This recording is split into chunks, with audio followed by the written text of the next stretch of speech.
It's about the future. Paul's going, man, what am I going to look forward to at the end? I'm going to bring an illustration that, this is like the first illustration I did. It was 20 years ago, but I can't think of a better way to explain it. I actually didn't use a rope back then. I used remember computer paper when it was all stuck together?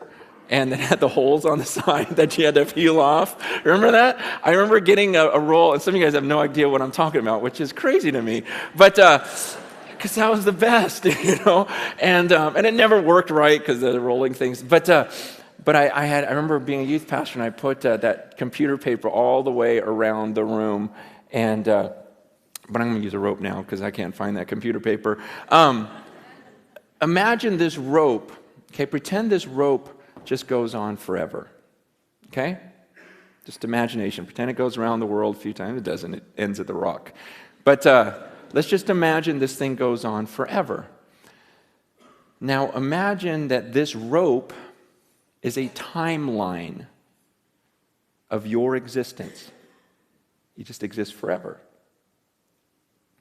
You see this red part? This would represent your time on earth.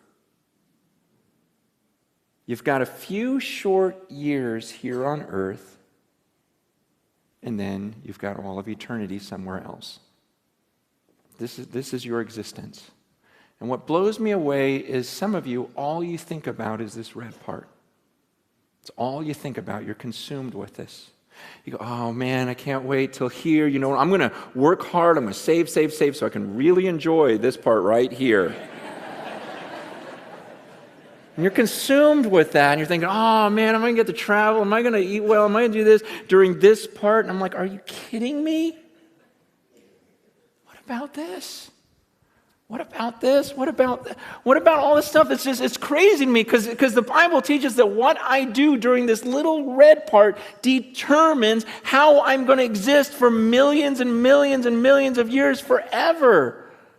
And so why would I spend this little red part trying to make myself as comfortable as possible, enjoying myself as much as I can?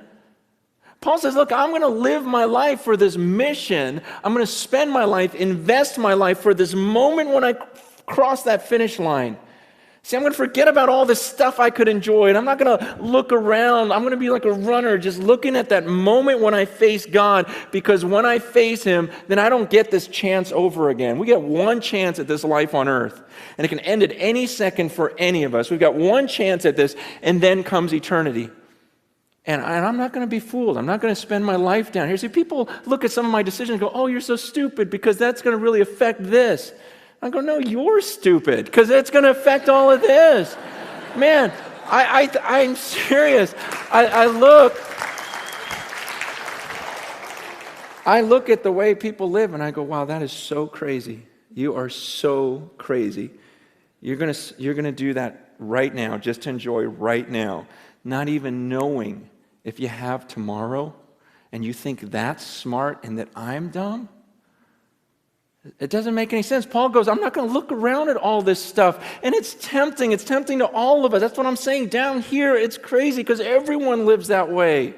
Everyone lives for the red part. No one's thinking about the millions of years afterwards. It's just this crazy deception that we can't get out of our minds. And Paul goes, I'm not doing that. He goes, I keep my eyes on that. I keep my eyes on that finish line, and I'm going to forget what's behind me. I'm not looking around. I'm straining. He goes, I'm straining forward. I'm like stretching forward for that mark. I'm going to pass this thing. I'm going to live this out, and I'm going to face Him. I'm going to come before the judges, and He's going to hand me that trophy.